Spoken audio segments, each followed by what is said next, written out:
नमस्कार. मराठी साहित्य अकादमी, संस्कृती विभाग, मध्य प्रदेश शासन द्वारे आयोजित कथाकथनाच्या या आभासी कार्यक्रमास उपस्थित सर्व रसिक श्रोत्यांचे मी मोहन रेडगावकर मनपूर्वक स्वागत करतो. कोरोनामुळे आलेल्या बंधनांवर पर्याय म्हणून मराठी साहित्य अकादमीचे निर्देशक श्री उदय परांजपे यांनी आभासी माध्यमांद्वारे व्याख्यान, भक्तिसंगीत, नाट्यसंगीत, कवी संमेलन असे अनेक वैविध्यपूर्ण कार्यक्रम सादर करून अकादमीत चैतन्य निर्माण केले आहे. त्याच शृंखलेत आज सादर करीत आहे कथाकथन. कथा किंवा गोष्ट ही सांगण्याची व ऐकण्याची आवड मानवी मनात फार प्राचीन काळापासून रुजली आहे व मानवी मनाच्या विकासासोबतच या आवडीचा पण विकास झाला आहे. सर्व भाषांची सुरुवात कथावाङ्मयानेच झालेली आहे. मराठी भाषेची सुरुवात जरी तत्त्वज्ञानाच्या अंगाने झाली असली तरी चक्रधर स्वामी, ज्ञानेश्वर माऊली, एकनाथ महाराज यांनी आख्यानाद्वारे तत्त्वज्ञान व तत्त्वज्ञानाद्वारे आख्यान सांगून सामान्य जनांची भूक भागवली आहे. प्राचीन काळी ईसापनीती, पंचतंत्र, सिंहासन बत्तीसी, हितोपदेश अशा अनेक स्वरूपात कथा ही मौखिक स्वरूपात प्रचलित होती. मराठी कथेचा प्रारंभ 1819 साली करमणूकपासून सुरू झाला असे मानले जाते. ह्या कथेचा हळूहळू विकास होत गेला. ह्या कथेला खेडोखेडी व ग्रामोग्रामी मौखिक स्वरूपात पोहोचवण्याचे महत्त्वपूर्ण कार्य कैलासवासी द.मा. मिरासदार, व्यंकटेश माडगुळकर व शंकर पाटील यांनी केले. कथाकथनाचे हे बिनीचे शिलेदार. स्त्रीलेखिकाही यात मागे राहिल्या नाही. कैलासवासी ज्योत्स्ना देवधर, शकुंतला गोगटे व शैलजा राजे यांनी पण गावोगावी कथाकथनाचे कार्यक्रम केले. कथाकथनेच्या या कलेला लोकप्रियतेच्या शिखरावर येण्याचे महत्त्वपूर्ण कार्य केले वसंत पुरुषोत्तम अर्थात वपू काळे यांनी. त्यांच्या कार्यक्रम तिकीट लावून होत असे. त्यांच्या कार्यक्रमाला श्रोत्यांची प्रचंड गर्दी होत असे. श्रोते त्यांच्या कथांच्या प्रवाहात वाहून जात असत. आजही त्यांच्या कथांच्या ऑडिओ कॅसेट विकल्या जातात. कथाकथनाची ही परंपरा आज डॉक्टर प्रतिमा इंगोले, माधवी घारपुरे, निलिमा बोरवणकर, बाबासाहेब परीट समर्थपणे पुढे नेत आहे. बृहन महाराष्ट्रातही ह्या कलेचे अनेक गुणी कलावंत आहेत. अशाच दोन गुणी कलावंत आज सादर करत आहेत कथाकथन. पहिली कथा सादर करीत आहेत इंदूरच्या माणिक भिसे. माणिक भिसे या सिद्धहस्त कथा लेखिका असून त्यांची विशेषता म्हणजे त्या हिंदी व मराठी दोन्ही भाषेत कथाकथन करतात. त्यांच्या कथाकथनाचे जागोजागी कार्यक्रम झाले असून आकाशवाणीच्या इंदूर केंद्रावरूनही त्यांनी कथाकथन सादर केले आहे. भारताबाहेर त्यांनी लंडन व मँचेस्टर येथे कथाकथनाचे सादरीकरण केले आहे. माणिक भिसे आज आपल्याला ऐकवीत आहेत स्वलिखित कथा लढवय्ये कधीच रडत नाही. तर ऐकूया माणिक भिसे यांची कथा लढवय्ये कधीच रडत नाही. नमस्कार, मी माणिक भिसे आपल्या सगळ्यांचं माझ्या इथल्या पहिल्या कार्यक्रमात स्वागत करते आहे. आणि कार्यक्रमाच्या सुरुवातीलाच मी मराठी साहित्य अकादमी आणि श्री उदय परांजपे यांचे मला इथे बोलवल्याबद्दल आभार मानते आहे. माझी आजची कथा आहे लढवय्ये कधीच रडत नाही. शाळेमध्ये वार्षिकोत्सवाची गडबड सुरू झालेली होती आणि नेहमीप्रमाणे नाटक बसवायचं काम माझ्याकडे होतं. मी लायब्ररीत गेले होते आणि तिथे जरा पुस्तकं बघत होते. तेवढ्यात मागून आवाज आला, मॅम प्लीज जरा इकडे या ना, मला तुमच्याशी बोलायचं आहे. मी मागे वळून पाहिलं तर चंद्रहास मला बोलवत होता. मी पुस्तक ठेवून आणि बाहेर गेले. तो बाहेर पडला आणि मी त्याच्या मागोमाग चालू लागले, चंद्रहास लवकर बोल, मला पुढे क्लास आहे. मॅम स्पोर्ट्स रूममध्ये जाऊन बोलूया. आम्ही दोघं स्पोर्ट्स रूममध्ये पोचलो. मॅम प्लीज माझं बोलणं ऐकून हसू नका हां. हे ऐकूनच मला हसू आलं. म्हणजे हसण्यासारखं काही आहे का? नाही मॅम, पण तुम्ही नाटकं बसवता ना शाळेसाठी? हो मग मला पण स्टेजवर यायचं आहे, मला पण घ्या ना मॅम प्लीज. आता मात्र मला अगदी हसू आलं. अरे चंद्रहास, अरे आपण शिक्षक, आपलं शाळेचं स्टेज हे मुलांसाठी असतं, आपल्यासाठी नाही काही. आणि आपण त्यांना स्टेजसाठी तयार करायचं असतं. हां, ते ठीक आहे मॅम, पण मी तर स्पोर्ट्सवाला, त्यातून मार्शल आर्ट्सवाला. मग माझ्या मुलांना तर कधी स्टेजवर येताच येणार नाही ना मॅम, प्लीज. मग त्यांनी कधी यायचं? त्याच्या आवाजातली मुलांबद्दलची कळकळ मला समजत होती. बरोबर आहे तुझं म्हणणं, पण मॅम प्लीज प्लीज काही करा प्लीज, पण माझ्या मुलांसाठी काहीतरी. ठीक आहे ठीक आहे, चंद्रहास थांब, करूया आपण काहीतरी, मी विचार करते. मी परत लायब्ररीमध्ये आले. चंद्रहासच्या बद्दल माझ्या मनात पहिलेपासूनच आपलेपणा होताच. आमची पहिली भेट पण लायब्ररीतच झालेली होती. त्या दिवशी मी लायब्ररीत पुस्तकं परत करायला आले होते आणि चंद्रहास तिथे पुस्तकं बघत होता. म्हणून लायब्ररीला मी खुणेनीच विचारलं की कोण आहे. तेव्हा तिने सरळ त्यालाच बोलवलं आणि म्हणली की सर, ह्या नेने मॅडम आपल्या शाळेतल्या सगळ्यात सिनियर टीचर्सपैकी एक. आणि मॅम, हे चंद्रहास सिन्हा सर, ह्यांनी आजच जॉईन केलंय. हे मुलांना मार्शल आर्ट शिकवणार. हो का? अरे वा, छान. मी त्याच्याकडे बघत होते. त्याचा आडवा बांधा, ठेंगणेपणा, चेहऱ्यावर प्रसन्न बालिश हसू, हे सगळं नजरेत भरत होतं. कुठून आलात सर आपण? इंदोरचेच का? नाही मॅम. मॅम प्लीज, माझं नाव चंद्रहास आहे. तुम्ही मला चंद्रहास म्हणून हाक मारा ना. तुम्ही माझ्यापेक्षा इतक्या मोठ्या आहात, सर वगैरे म्हणू नका, मला फार संकोच होतो. बरं बरं, तसं म्हणू. चंद्रहास, कुठून आलास तू? हां, आता कसं छान. मॅम, मी मणिपूरहून आलोय. करेक्ट. तू चंद्रहास सिन्हा म्हणून मी विचार करत होते की हा पंजाबी आहे का काय, पण पंजाबी मुंडा तो दिखता नाही. तू बरोबर पूर्वेकडचा दिसतोस. तेच ठेंगणा बांधा, लांबट बारीक डोळे, गालाची उंच हाडं आणि चेहऱ्यावरचं नोटीस करावं असं प्रसन्न बालिश हसू. मॅम, बाबा इथे कसा काय आलास तू? नोकरीसाठी. मॅम, मी कराटेचा ब्लॅक बेल्ट आहे आणि नॅशनल रँक होल्डर आहे. हो का? अरे वा. त्याचे रुंद खांदे, दणकट दंड, मनगट पाहून असं वाटतच होतं की हा मल्ल किंवा कुस्तीबाज असावा म्हणून. पण तरीही मी त्याच्याकडे टक लावून बघत होते. म्हणून म्हटलं, मॅडम काय बघताय? अरे मी असं बघतेय की ब्लॅक बेल्ट होल्डर असलास तरी तू लहानच आहेस. तुझ्या आईने इतक्या लांब कसं बरं पाठवलं? कारण माझ्या आईला माहिती होतं की इंदोरला नेने मॅडम त्याची काळजी घ्यायला असेल. हसत हसत चंद्रहासने मला आपलंसं केलं. आमच्या दोघांची गट्टी झाली. तो माझ्याच बाजूचा राहणारा असल्यामुळे नॅचरली आमची जायची यायची बसही एकच होती. हळूहळू चंद्रहासबद्दल बऱ्याच गोष्टी मला कळत गेल्या. मणिपूरच्या लहान गावातल्या लहान लहान शाळांमधून शिकून मोठा झालेला चंद्रहास आता इंदोरला आला होता. आमची इंग्लिश मीडियमची एवढी मोठी शाळा म्हणजे एक प्रस्थच होतं. चंद्रहासला आमच्या शाळेमध्ये बस आणि जेवण अशा दोन्ही फॅसिलिटीज मिळत होत्या. त्याच्यामुळे ती पण त्याची सोय झालेली होती. त्याच्याकडे कराटेचं कौशल्य होतं, पण शिकवण्याचा काही अनुभव नव्हता. नवीन येणारे बरेच शिक्षक असेच असतात, याच स्थितींमधून जात असतात. तसंच चंद्रहासलाही शिकवायची भीती वाटायची थोडीशी.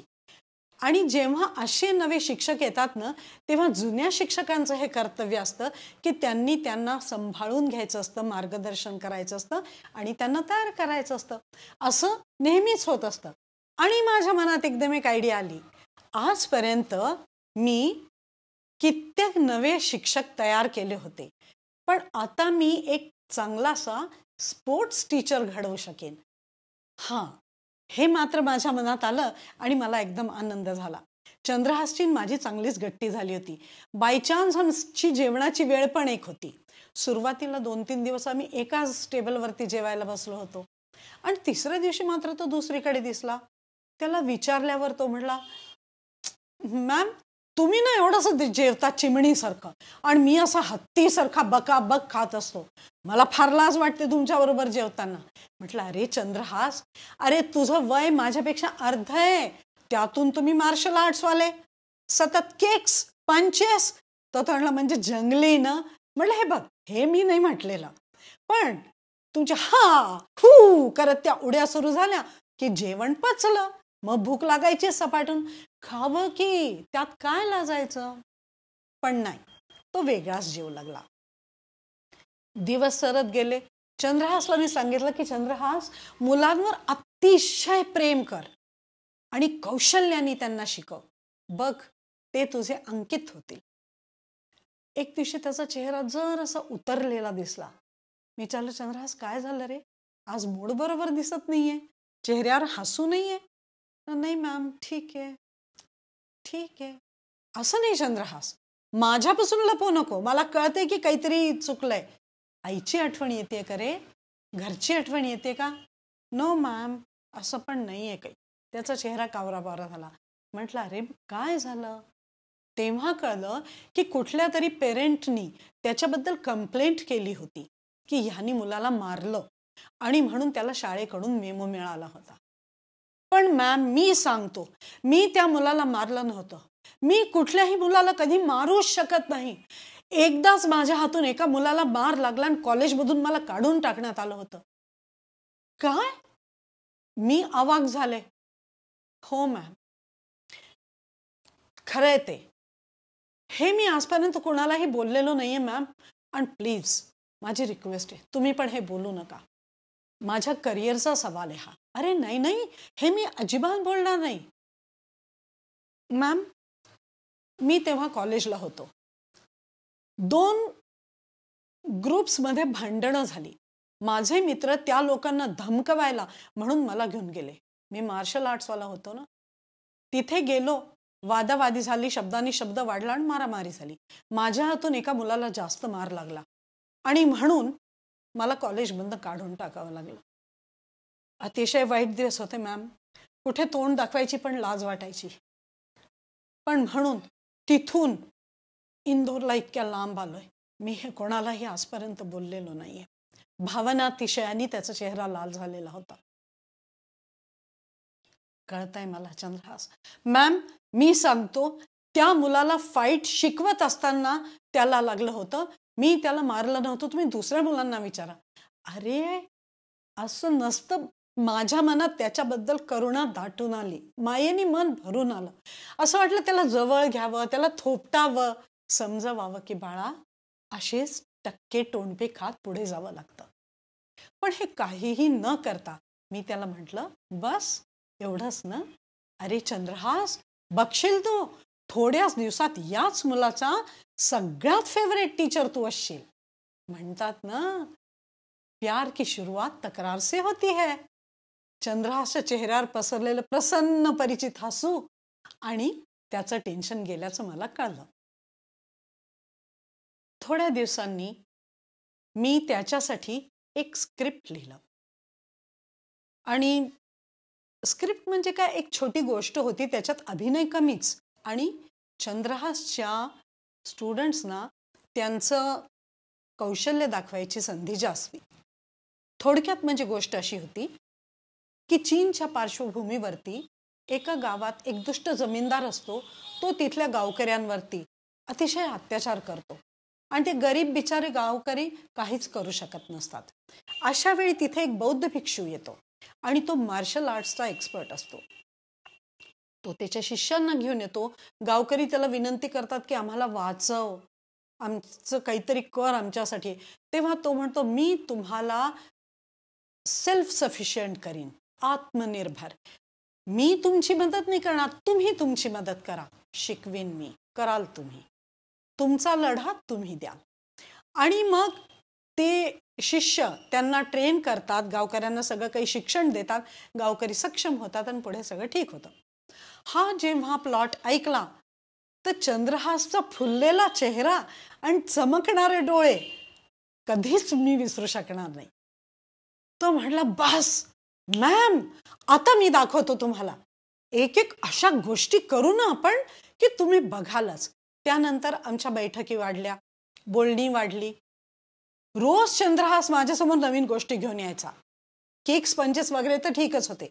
आत्मसंरक्षणाचे पवित्रे, आक्रमणाचे पवित्रे आणि वेगळं. मॅम हे बघा, ह्या फाईटमध्ये हा असं करतो आणि त्याची मान तुटते, या फाईटमध्ये असं त्याला पटकतो, त्याची कंबर तुटते. अरे चंद्रहास, आपली मुलं किती छोटी, जेमतेम 4थीची मुलं ती. हे असलं नाही चालायचं हं काही.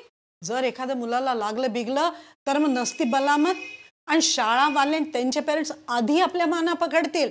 नाही नाही नाही नाही. अरे मॅम, अरे मार्शल आर्ट्स अशीच असते, तुम्ही हो म्हणा फक्त. असं नाही रे चंद्रहास.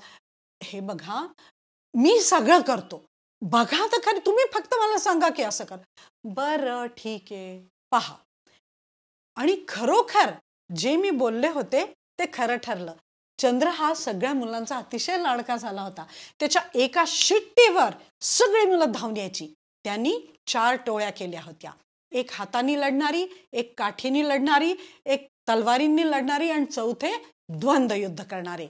अरे हो, एक गोष्ट आणि त्याची एक स्टुडंट होती मुलगी, ती म्हणजे बौद्ध भिक्षूची जी स्टुडंट होती मुलगी, ती गावातल्या स्त्रियांनाही शिक्षण देत होती.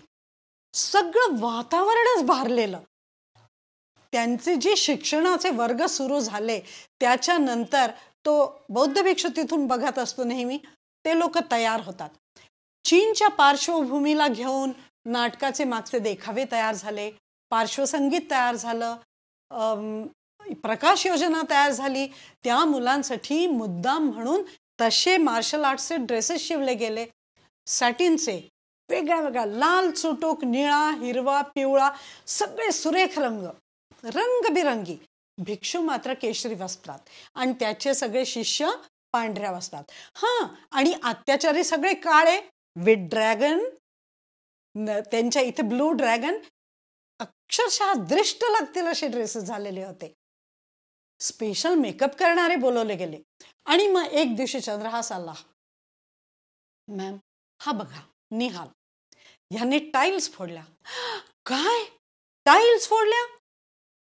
मी टेन्शन मध्ये. कुठल्या टाईल्स फोडल्या? अरे मॅम, आमच्या मार्शल आर्ट्समध्ये टाईल्स फोडतात नुसत्या हातांनी. Power, pressure, speed, खॅट.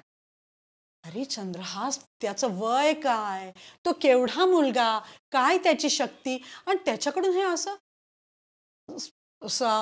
बरोबर जो आलेला होता तो मुलगा म्हणला, मॅम प्लीज प्लीज, मी केलंय, मला करता येत आहे, मला करू द्या ना.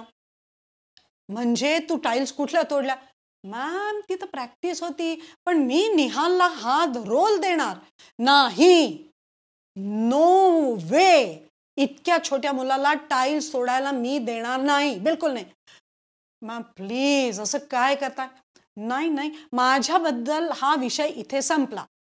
उद्या निहाल, मॅम प्लीज, मॅम मला करू द्या ना, मी अगदी छान करीन. हो, आणि तुला लागलं आणि स्टेजवर तू रडू लागला म्हणजे आम्ही काय करायचं? हे असं कसं रडीन मी? मॅम, लढवय्ये कधी रडतात का? लढवय्ये कधीच रडत नाहीत. कारण की एकदा ते वारं भरलं मुलांच्या अंगात, सुरुवातीला ती मुलं रडायची, पडायची, त्यांना लागायचं, दुखायचं, पण नंतर थोड्याच दिवसात 2 वाक्य, लढाऊ बाणा आणि लढवय्ये कधीच रडत नाहीत, ही 2 परवलीची वाक्य झाली होती. मॅम प्लीज, नाही निहाल, हे होणं शक्य नाही. माझे आई बाबा येतील ना, तरीही नाही, तू जा. पण त्याचे आई वडील आले की मॅम, कधी नव्हे ते आमचा मुलगा स्टेजवरती काहीतरी करेल. एरवी कोण बघतं, स्पोर्ट्स डेला कोण येतं शाळेत, पण ॲन्युअल डेला सगळं जग त्याला बघेल. प्लीज प्लीज तुम्ही द्या. आता काय बोलावं? शेवटी मी परवानगी दिली. पण नाही, हां हे बघा, तुम्ही लेखी परवानगी दिली आहे मॅडम. निहाल मॅम, पण सर ना माझ्या हातावर कापड बांधणार आहे, म्हणजे मला लागणार थोडे. हो ना सर? हो, हसत हसत चंद्रहास म्हणला. शेवटी झालं ते. दिवस आला नाटकाचा.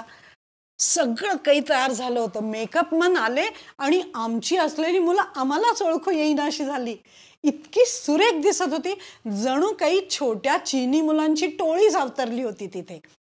आणि काळी मुलं, त्यांच्या बारीक मिशा, एवढीशी दाढी, असे प्लेन त्यांच्या भुवया, क्रुएलिटी भुवयांची, सुरेख सुरेख खूपच छान झालेलं होतं. आणि ह्या नाटकाची तर फार चर्चा झालेली होती बाहेर, एक इश्यू झालेला होता तो.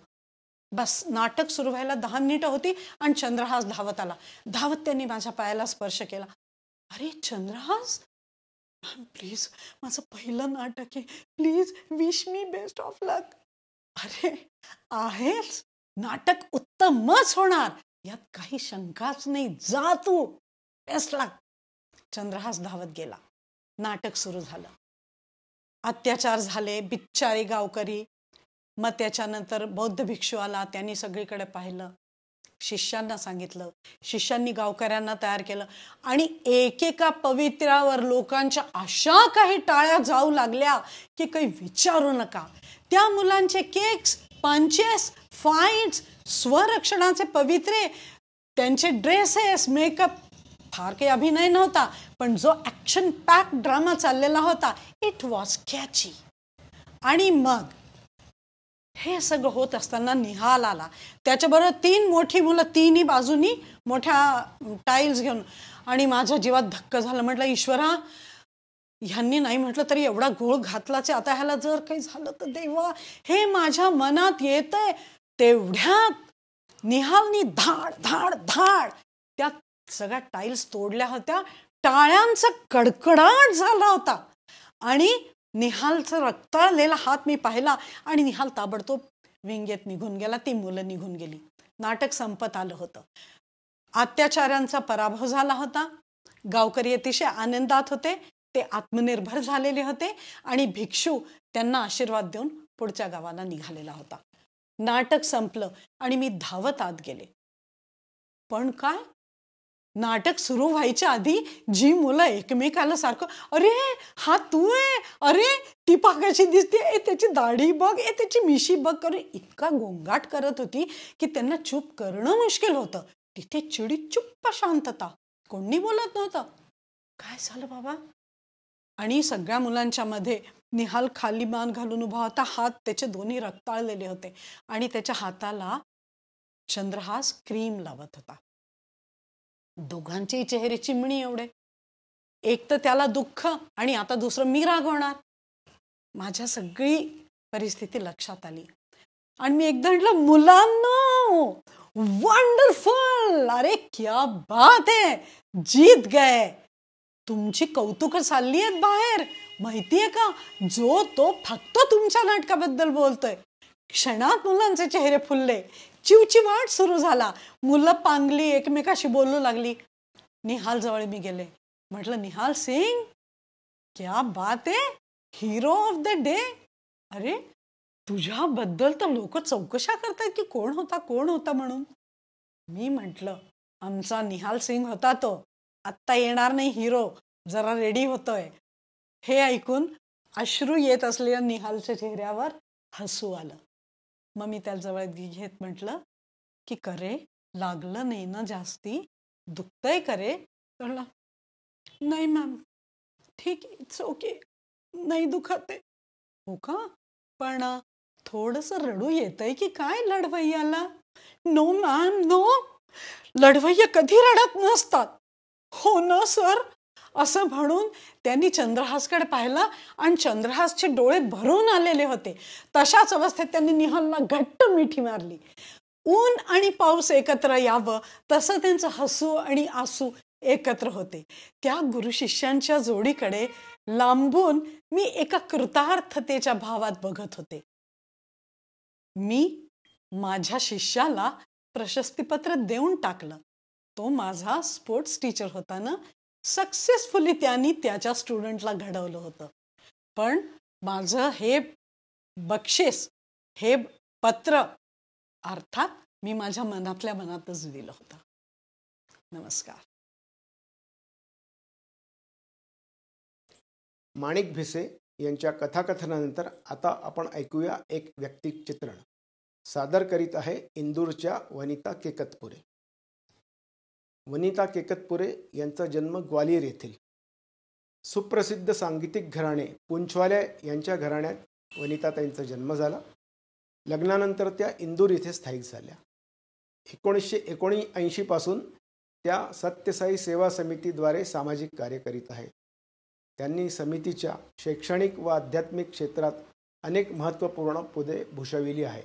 सध्या त्या मेडिटेशनच्या मध्य प्रदेशाच्या स्टेट मास्टर ट्रेनर आहेत. आज आपल्यासमोर वनिताताई सादर करीत आहे पु ल देशपांडे लिखित व्यक्ती आणि वल्ली ह्या पुस्तकातील एक मजेदार व्यक्तिचित्रण परोपकारी गंपू. तत्पूर्वी मी मराठी साहित्य अकादमीतर्फे आजच्या कलावंत माणिक भिसे व वनिता केकतपुरे यांचे मनपूर्वक आभार मानतो. तसेच सर्व रसिक श्रोते हो, आपण सर्व उपस्थित राहून हा कार्यक्रम सफल केला, आपलेही आभार मानतो. आणि आता ऐकूया आपण वनिताताई यांच्याकडनं परोपकारी गंपू. प्रिय रसिक हो, नमस्कार.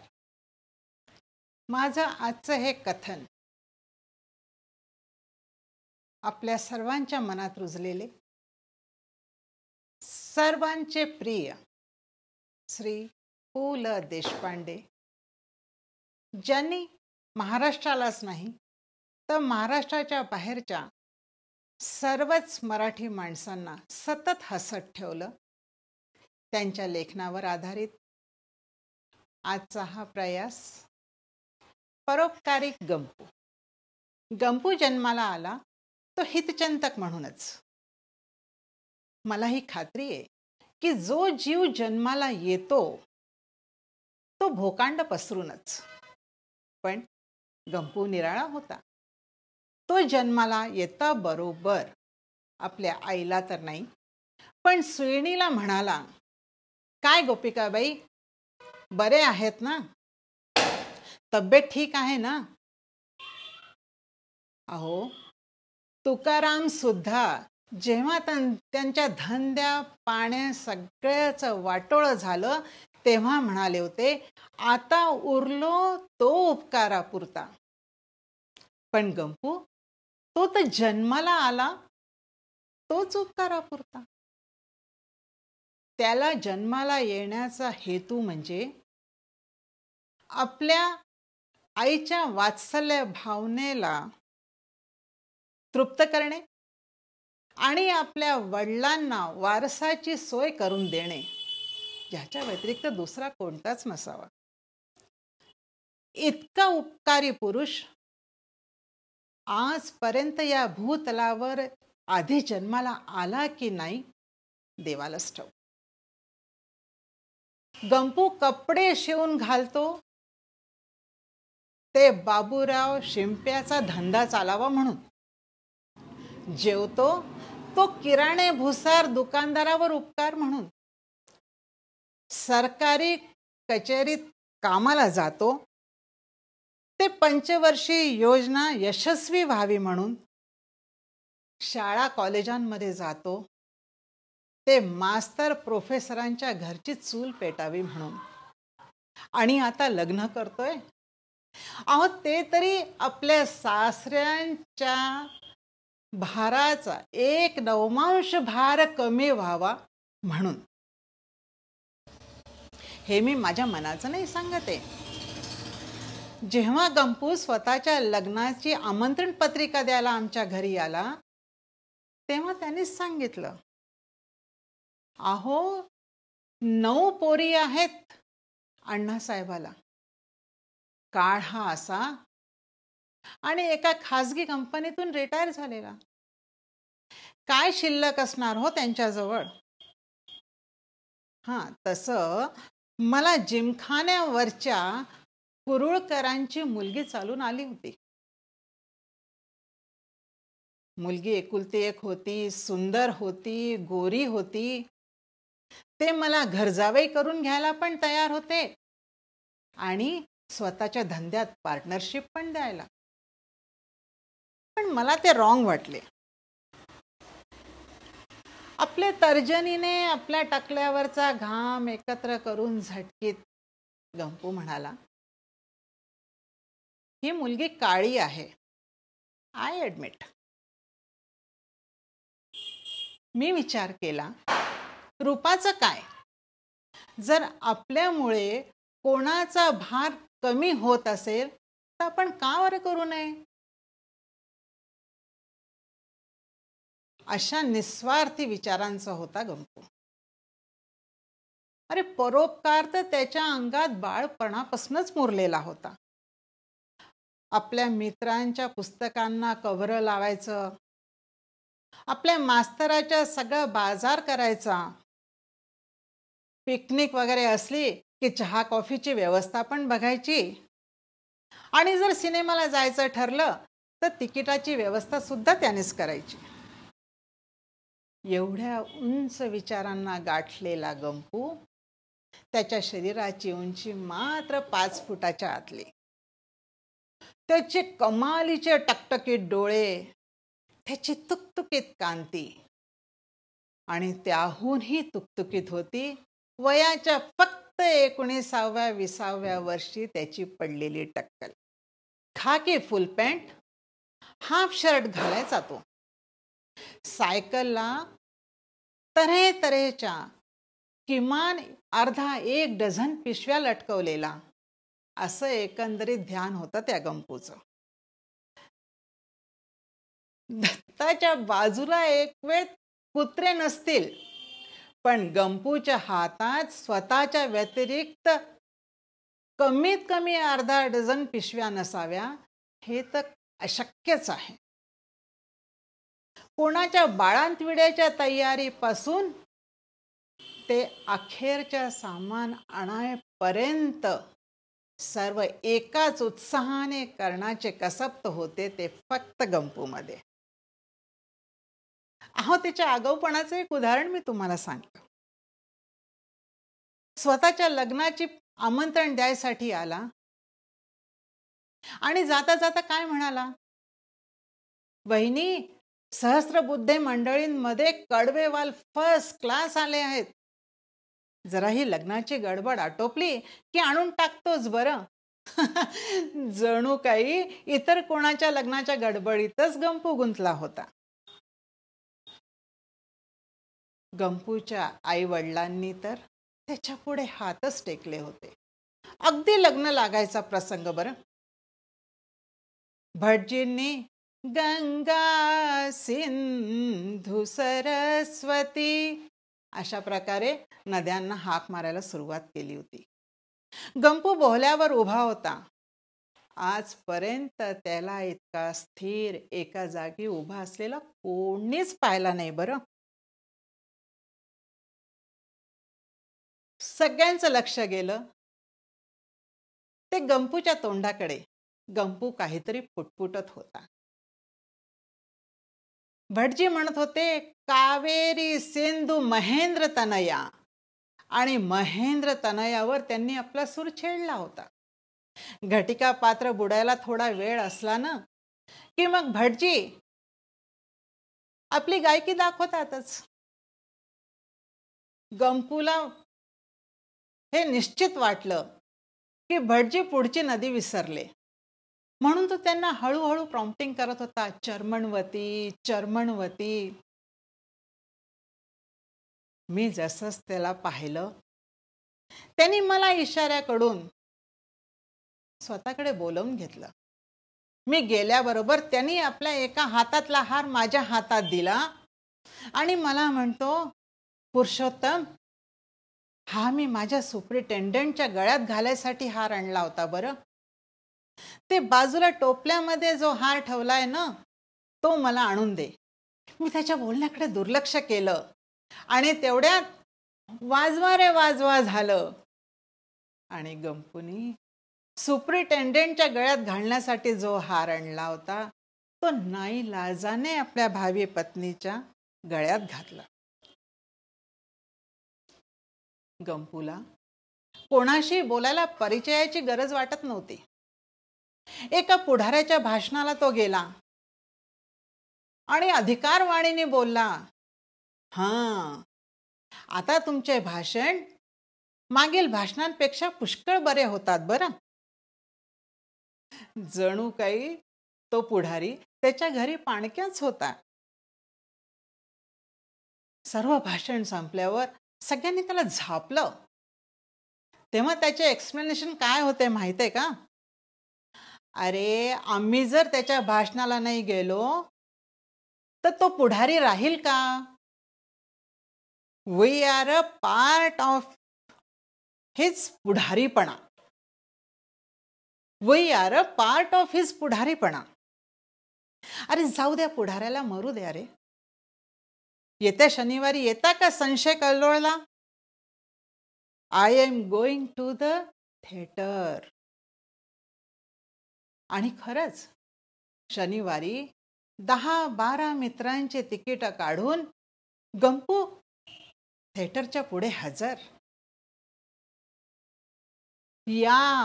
या जसं तो मालकच आहे अशा अधिकाराने त्यांनी आमचं स्वागत केलं. मी गणपतरावांना सांगून आलोय की फाल्गुनराव पूर्वीच्या गंधर्वाच्या थाटातच आला पाहिजे. अरे तू तर असं बोलतोय जसं त्यांना खूप ओळखतो.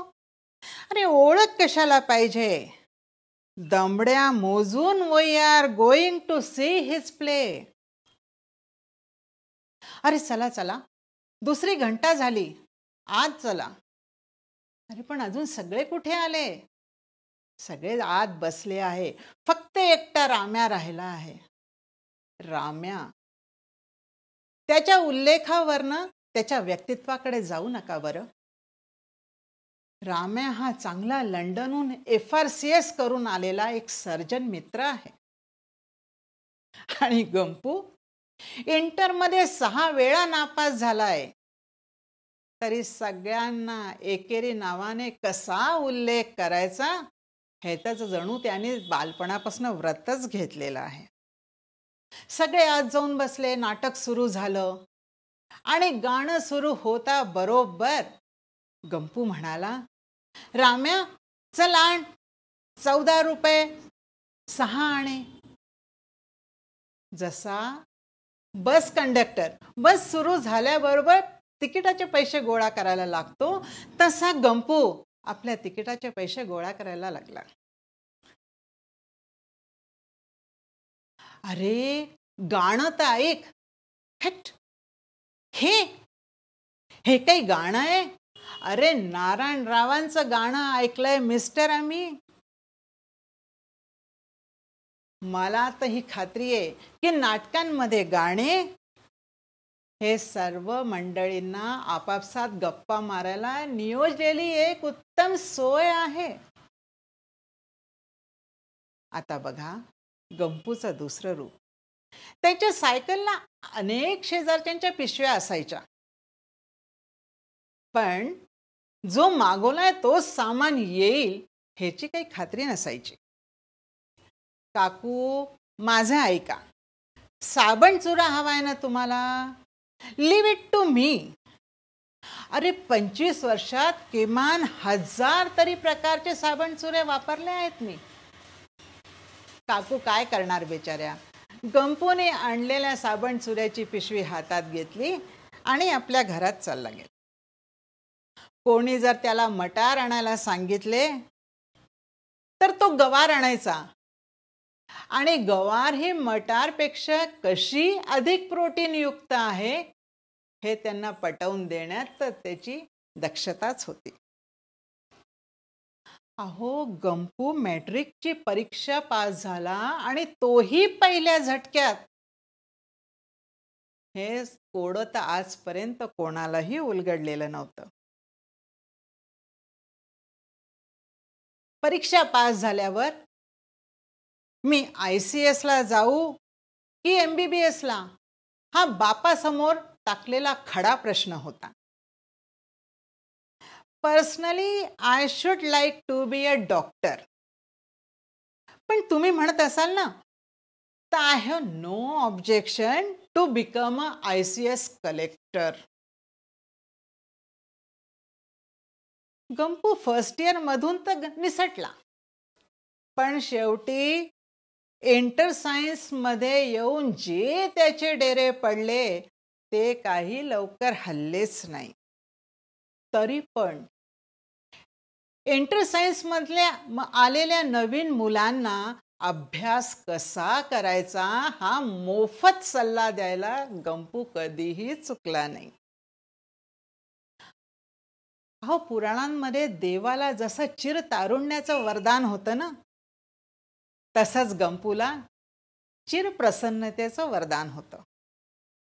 तो आपली प्रसन्न मुद्रा घेऊन सर्व मांडवांमध्ये, निवडणुकीच्या धामधुमींमध्ये हजरच असायचा.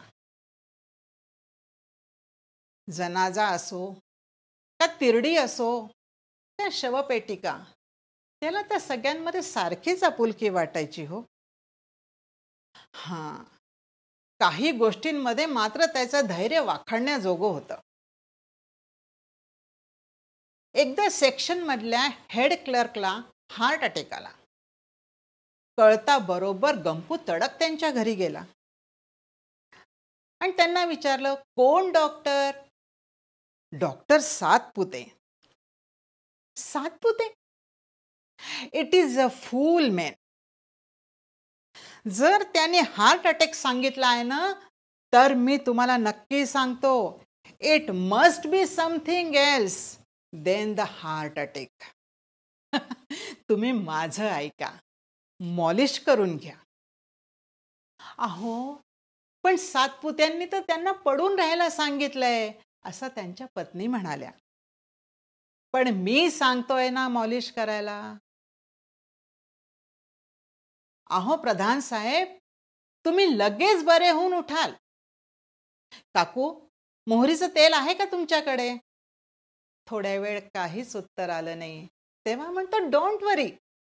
स्वतः गेला, मोहरीचं तेल घेऊन आला आणि हेड क्लर्कचा जो जो अवयव त्याच्या हाताखाली आला त्याला रगडून काढला. अहो, हेड क्लर्क गुरासारखा ओरडत होता. 6 महिन्यानंतर त्याच्या अंगावरची सूज उतरली आणि मग तो स्टेशनवर आला. तेव्हा त्याला बघून स्वतःची छाती ठोकत गंपू म्हणतो, it is because of my Molisch. असा होता गंपू. परमेश्वराने तर त्याला इतका सणसणीत आवाज दिला होता की 100 लोकांशी आपण ज्या आवाजात बोलू त्या आवाजात तो साधारण बोलत होता. त्याच्यामुळे त्याच्या समोर कोणी तोंड उघडायची हिम्मतच करत नव्हतं. महागाई भत्त्यासकट फक्त 125 रुपयाच्या आतली मासिक आमदनी. पण तेवढ्यात सुद्धा गंपूला आपली प्रसन्नता कशी बरं टिकवून ठेवता येते ह्याचं आम्हाला सगळ्यांना भारी कौतुक वाटायचं. पण त्याच्या वडिलांना सुद्धा छोटीशी पेन्शन, पण तरी त्यांनी आपल्या वडिलांना ताकीद दिली होती की ही पेन्शन तडक बँकेत ठेवत जा बरं. वडिलांचा स्वतःचा हक्काचा पैसा असूनही खर्च करायची त्यांची हिम्मत नव्हती. त्याचा बाप अगदी गरीब हाडाचा, पण त्याला अजून गरीब करण्यामध्ये गंपूचा फार मोठा वाटा होता. आणि आता तर पितृसेवेने तो म्हातारा जेरीलाच पेटला होता. रोज रात्री झोपायच्या आधी म्हाताऱ्याला जाग करून त्याच्या पायाला तेल चोळल्याशिवाय गंपू काही झोपायचा नाही. आणि आश्चर्य म्हणजे आपण आपल्या बापाला झोपेत न जागे करतोय ह्याची किंचितही खंत त्याला वाटत नव्हती. आणि ऐटीत काय सांगत होता, अरे आपल्या बापाला ब्लड प्रेशर वीड प्रेशर काही नाही. अरे सेवा काय करतोय मिस्टर मी त्यांची. त्याच्या बरोबरीचे सगळे म्हातारे थकले, पण आपला बाप अजून ठणठणीत आहे. कारण काय माहितीये, माझा एक दिवस सुद्धा क्रम चुकलेला नाहीये. लेट इट बी मध्यरात्र, आस्क माय वाईफ. अरे मी सांगतो, तळवे थंड राहिले पाहिजे तळवे थंड राहिले तर मेंदू थंड राहतो आणि मेंदू थंड राहिला ना की मग ब्लड प्रेशरची ताकद नाहीये त्या माणसाच्या वाटेला जायची. अरे तुझ्या बापाचे वय काय असेल? 60. पुढच्या वर्षी करतोय मी त्याची 61 साजरी. कोणाची? अरे कोणाची म्हणजे काय? माझ्या बापाची. अरे कशाबद्दल? What a question. 61 कशाची करतात? 61 वर्षाचा झाला म्हणून. अरे पण तुझा बाप काय पुढारी आहे? नॉनसेन्स. 61 काय पुढाऱ्यालाच यावी, माझ्या बापाला नाही येऊ. आणि खरंच बापाने किती नाही म्हटले तरी ब्राह्मण समाजाची जागा भाड्याने घेऊन आणि त्यांनी आपल्या बापाची 61 साजरी केली. त्या दिवशी खरं कळलं की समाजात गंपूचा काय स्थान आहे ते. जवळजवळ 200 पानं जेवून उठली होती. कुटुंबातल्या सगळ्या लोकांना आमंत्रण दिलेली होती. सनई चौघडे लावले होते आणि त्यांना क्लासिकल राग वाजवायला सांगितले होते. किमान 15 जण आपल्या बापावर बोलायसाठी वक्ते म्हणून त्यांनी आमंत्रित केले होते. त्यात एक कवी सुद्धा होता. गंपूचा बाप इतका सरळ, इतका गरीब, निमूटपणे खलती मान करून कचेरीत जायचा आणि परत घरी यायचा आणि तेवढ्याच इमानाने तो रिटायर पण झाला. पण त्या बापाला आणि आईला कोच्यावर बसवून आणि त्याच्या समोर त्याच्याच बद्दल भाषणं घडवून आणली आणि ती पुण्यातल्या व्यक्तांना एकत्र करून हे कौतुकास्पद होतं मात्र गंपूचं. अहो त्या वक्त्यांनी इतक्या सरळ साध्या बापाबद्दल काय बोलावं? त्याला जनकाची उपमा दिली तर त्याला सत्यप्रिय, अजातशत्रू, धर्मराजाची उपमा काय दिली? त्याला रामाबरोबर नेऊन बसवून दिलं. हे श्रेय केवळ आणि केवळ गंपूलाच जातं. संपूर्ण मांडव मित्रमंडळींनी भरलेला होता. त्यांनी खड्या आवाजात आपल्या बायकोला आदेश दिला पंचारती घेऊन ये म्हणून. 61 दिव्यांनी ताटं सजली होती. 5-7 सवाष्णी येऊन आणि त्यांनी दिवे ओवाळले होते. त्याचे आईबाप तर कृतज्ञ झाले होते. आता वेळ होती समारोपाच्या भाषणाची. औक्षण झाल्यावरती सगळ्यांनी आहेर करायला सुरुवात केली. त्याच्यामध्ये एकाचा धोत्राचं पान पाहून गंपू विचारतो, हे कोणाकडून आणलं आहे? जोगळेकर मंडळींकडून. जोगळेकर? अरे लुच्चा माणूस आहे तो. तुम्हाला कधी धोतर हवे असेल ना तर मला सांगा, सूरजमल अँड सन्स कडून आणून देईन.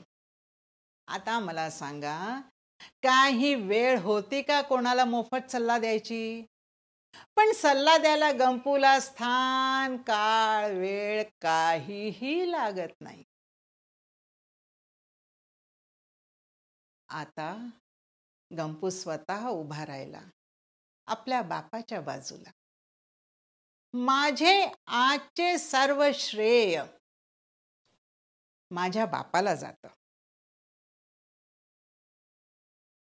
असं म्हणून त्यांनी आपल्या बापासमोर साष्टांग दंडवत घातला.